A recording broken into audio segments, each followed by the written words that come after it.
yo creo que es una de las claves básicas del diagnóstico precoz. En primer lugar, hablaría de la infección oculta que sigue entre nosotros, que sabemos que en torno al 7-8% de los pacientes en España están sin diagnosticar y, por tanto, están transmitiendo la enfermedad y haciendo que no se controle del todo la transmisibilidad del VIH. De forma teórica, si esa fracción de diagnóstico oculto la redujéramos a cero y tuviéramos a todo el mundo tratado con carga viral indetectable, podríamos incluso acabar con la epidemia. Aflorar esa infección oculta es básico para evitar la propagación de la enfermedad. Cuanto al diagnóstico precoz, es muy importante, pero por otras cuestiones, el diagnóstico precoz evita la transmisibilidad, por supuesto, pero también disminuye los costes sanitarios porque ahorra en costes terapéuticos y además el diagnóstico precoz mejora el pronóstico del paciente recientemente diagnosticado. Por tanto, yo creo que son las dos claves fundamentales. Yo creo que hay que trabajar en dos sentidos.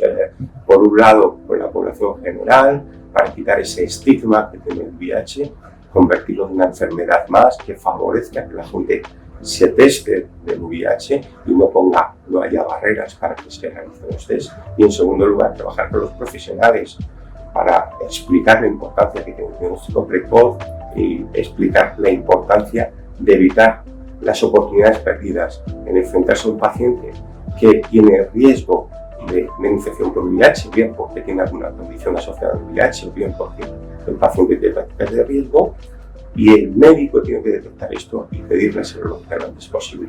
Por tanto, fomentar la formación y la participación de los profesionales y, por otra parte, concienciar a la sociedad y quitar ese estigma que favorezca la realización de más test.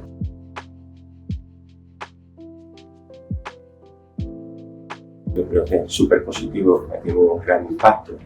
Me iría a las cifras más importantes. Es que hoy en día 1 de cada 5 diagnósticos que se hacen de VIH en España se hacen en los servicios de urgencias. Y esto es algo muy importante y que evidentemente no ocurría antes del programa de Salud. Con más datos, más de 1.600 diagnósticos, más de 100.000 serologías realizadas, 161 hospitales involucrados. Yo creo que el impacto que está teniendo es brutal y detrás de todo esto hay pacientes que hemos diagnosticado que tienen acceso al tratamiento, que mejoran su calidad de vida y a la vez evitamos la propagación de la enfermedad, teniendo en cuenta que cada VIH puede transmitir entre 2 y 4 personas. Por tanto, todas estas cifras son brutales. Es muy importante porque todos los programas, todas las guías de práctica clínica, al final decaen con el tiempo. Siempre se piensa en la formación. Es verdad que la formación tiene un efecto inicial, pero que es un efecto también pasajero. Por tanto, hay que hacer nuevas estrategias que permitan el sostenimiento de la iniciativa en el tiempo. Estas estrategias pasan de un cambio cultural de urgencias que hemos trabajado durante estos 4 años, meterles dentro de la cabeza la importancia que tiene la serología. 2, seguir con la formación. No se puede ir solo con otras estrategias, la formación es básica, pero hay que establecer automatismos. Trabajamos con ordenadores y los ordenadores no son máquinas de escribir, nos pueden ayudar a identificar pacientes en riesgo. Por supuesto, la decisión al final es del médico, pero el ordenador se nos puede dar alertas que hagan en función de diferentes condiciones del paciente o diferentes acciones del médico, nos den una alerta que podemos estar ante un paciente susceptible de cribar y por tanto avisarnos, el médico toma la decisión. Pero formación y alertas y ese cambio cultural ya hemos introducido, yo creo que eso era clave para que esto perdure indefinidamente. Ahora mismo, el programa de Salud en estos 4 años ha venido acompañado de diferentes estudios. No es un programa de investigación, es un programa asistencial, pero sí hemos querido evaluar los resultados a través de la investigación clínica, como hacemos en otros procesos. Y en base a toda esta investigación, próximamente vamos a publicar un nuevo documento de consenso. Y este nuevo documento de consenso, basado en esa experiencia de 4 años y basado en los estudios de investigación, nos propone nuevas mejoras. Nos va a proponer testar en nuevas unidades clínicas, y nos va a proponer testar de forma simultánea la hepatitis C, nos propone estrategias de formación estructurada, nos propone incorporar a la enfermería al trabajo en los servicios de urgencia y nos propone también automatizar e incluir alertas electrónicas basados en diferentes estrategias, ¿no? Como solicitudes que hace el médico de otras serologías o de otras pruebas complementarias en motivos de consulta del paciente. El ordenador de inteligencia artificial es capaz de leer y de identificar lo que vamos escribiendo y nos puede ayudar.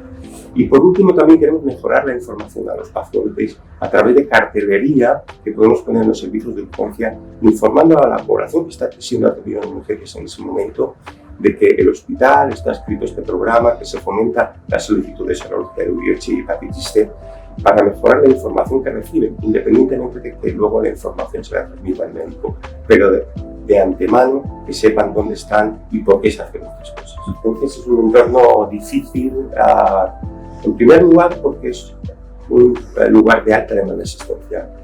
Entonces al mismo tiempo estamos evaluando gran cantidad de pacientes de forma simultánea. Y esto hace complejo, ¿no? el que puedas detectar algún aspecto del paciente que para la atención urgente no es trascendente. Hay veces que uno sospecha un infección oportunista y piensa en el VIH de forma inmediata. Pero cuando el VIH se pide en urgente en función de una patología para la cual el resultado del VIH no va a ayudar al médico a tomar decisiones de ingresar al paciente o terapéuticas, esto hace complejo en un sitio de alta demanda asistencial pensar en ello. Teniendo en cuenta además que el médico de urgencias lo que nos dedicamos fundamentalmente es a estratificar el riesgo del paciente, detectar el paciente grave, centrar la mayoría de los esfuerzos sobre ese paciente grave. Sabemos que viene mucha gente con patología menor a la que atendemos y a la que le vamos a dar solución a su problema. Pero obviamente la prioridad para el médico de urgencias es la enfermedad grave, la que pone en riesgo la vida. Entonces es también de complejo, alta demanda asistencial, priorización del paciente grave y que la solicitud de serología no me va a ayudar a tomar decisiones, es por lo que digo yo que es un ambiente complicado. Y es lo que hemos trabajado desde el principio. Para inducir al médico de urgencias que todo esto es verdad, pero que la solicitud de serología y diagnóstico es trascendente. Y es trascendente porque diagnosticamos al paciente y vamos a mejorar su pronóstico, ese paciente al que enfrentamos en ese momento y le vamos a ayudar, y porque evitamos la propagación del virus. Y esto es lo que hemos ido trabajando para que se produzca como se ha producido ese cambio cultural y el médico piense que es importante, que es trascendente y por tanto la solicitud. Y concienciar al médico que independientemente de que la atención se refiere al brazo, ese paciente se va a beneficiar o se puede beneficiar de sacar una serología, un paciente con antecedentes de infección de transmisión sexual que nos haya testado o un paciente inmigrante de un país con alta prevalencia. Son pacientes que hay que testar, aunque no vengan por un motivo directamente relacionado con los VIH. Creo que el programa ha cambiado eso, tengo que decir. Es decir, una de las barreras que identificamos inicialmente era la falta de concienciación del médico de urgencias sobre que eso fuera un problema de urgencias. Porque uno puede pensar que esto es un problema de atención primaria, de hacer los test en primaria, de prevención en definitiva y de diagnóstico precoz. Y hay una barrera que detectamos inicialmente, como te he explicado previamente, es decir, no voy a tomar decisiones, no es mi problema.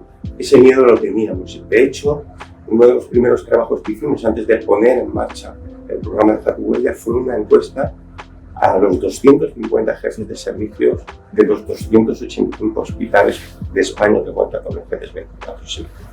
Y se mostraban bastante en contra de establecer un privado de VIH en urgencias.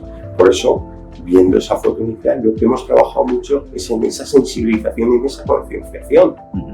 Y falta por decir simplemente que el trabajo de 4 años ha provocado que 161 hospitales de esos 250 ya se hayan escrito en dejar huella. Por tanto, hemos cambiado toda esa forma de pensar.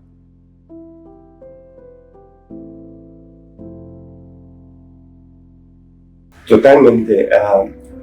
Las primeras recomendaciones que escribimos se basaban en 6 entidades, 6 enfermedades que tienen alta prevalencia de VIH y que además son frecuentemente atendidas en urgencias.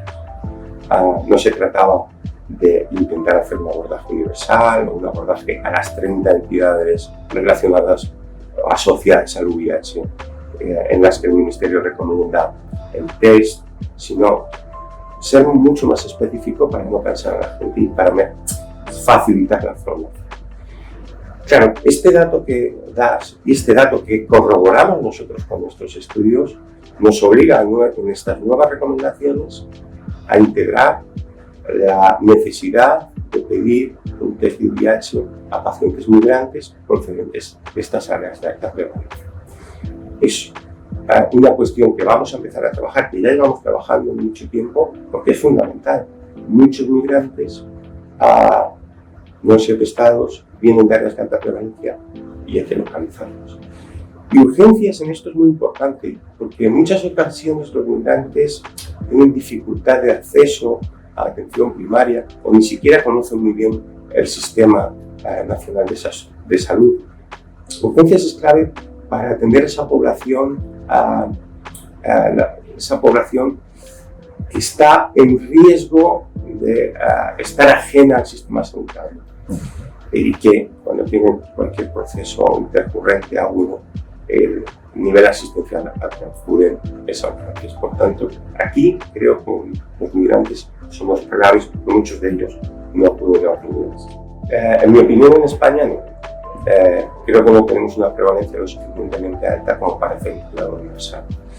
De hecho, cuando uno revisa la literatura, los programas de cribado universal, cuando los comparas con un cribado selectivo bien afinado, bien organizado, bien desarrollado, no ofrecen grandes mejoras en cuanto al número de nuevos diagnósticos. Se hacen muchos más test, pero el número de nuevos diagnósticos no varía mucho. Con lo cual yo creo que en el contexto de España debemos seguir trabajando por un cribado en base a las condiciones del paciente. Bueno, evidentemente la atención a drogodependencias es una constante a lo largo de la historia de la medicina de urgencias y emergencias. El chemsex viene a sumarse a esto. Y de vez en cuando, con cierta frecuencia, vemos pacientes que vienen con efectos adversos en relación con el consumo de este tipo de drogas. Y hay que recordar que este tipo de drogas pueden inducir daño hepático, problemas cardíacos y problemas psiquiátricos también. Y muchas veces estos procesos aparecen de forma abrupta y el paciente acaba en urgencias y es donde tenemos que intervenir.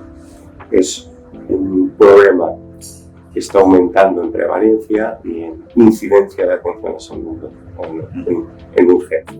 Bueno, el tema aquí es que ese paciente atendido es una de las condiciones en las que recomendamos el cribado. Evidentemente, ese paciente le atendemos y debemos testar, y es uno de los objetivos que tiene el programa desde hoy. Yo creo que esto es algo que tenemos que trabajar en el futuro, porque es cierto que hay algunos servicios de urgencias, por ejemplo el mío, en que ya tenemos capacidad cuando detectamos a estos pacientes para derivarlo a la consulta específica. Y por tanto, si lo detectamos, tenemos esa herramienta. Yo creo que esto es algo que debemos trabajar en los diferentes hospitales. Bueno, el impacto probablemente no lo veamos a corto plazo. Estas consecuencias de la aprobación probablemente tenemos que esperar unos años a que tenga un impacto en lo que es más importante, que es en la formación de los urgenciólogos. Hay dos aspectos importantes de la aprobación de la especialidad. Por un lado, convertir los servicios de urgencias en servicios jerarquizados, que ya lo están, pero bueno, al mismo nivel que el resto de los servicios hospitalarios. Pero sobre todo, el impacto más importante de la pena futuro es tener una formación reglada que permita que cualquier médico de urgencias tenga la capacidad suficiente para atender a un paciente independientemente de donde se encuentre. Uno siempre piensa en el gran hospital, y el gran hospital son los menos hospitales. La mayoría de los hospitales y la mayoría de las urgencias están en hospitales comarcales, en hospitales pequeños, donde no hay acceso a tanta tecnología o a tanta especialización como en los hospitales grandes, y hay que asegurar que los médicos de urgencias tengan la formación para atender cualquier patología urgente emergente. Esta regulación en la formación va a permitir, pues, este tipo de programas, enseñar a nuestros nuevos residentes que desde pequeños estén involucrados en esto. Y cuando tú no metes una idea a un chico joven, esa idea se va a perpetuar para siempre. Tenemos los códigos, ¿no? Los códigos con los sepsis, el código infarto, el código ictus, y hay unos patrones de comportamiento establecidos. Cualquier programa que pongamos en marcha tendrá sus patrones, y se trata de eso, de que hagamos lo mismo con un infarto agudo de miocardio en Cáceres que en Madrid, en Soria. Se dice que un programa privado de VIH es eficiente si la tasa de positividad está por encima del 0,1%. Estos son estándares internacionales. La tasa de positividad que tenemos nosotros es del 1,2%. No hay nada más que decir. Esto conlleva millones de euros de ahorro para el Sistema Nacional de Salud.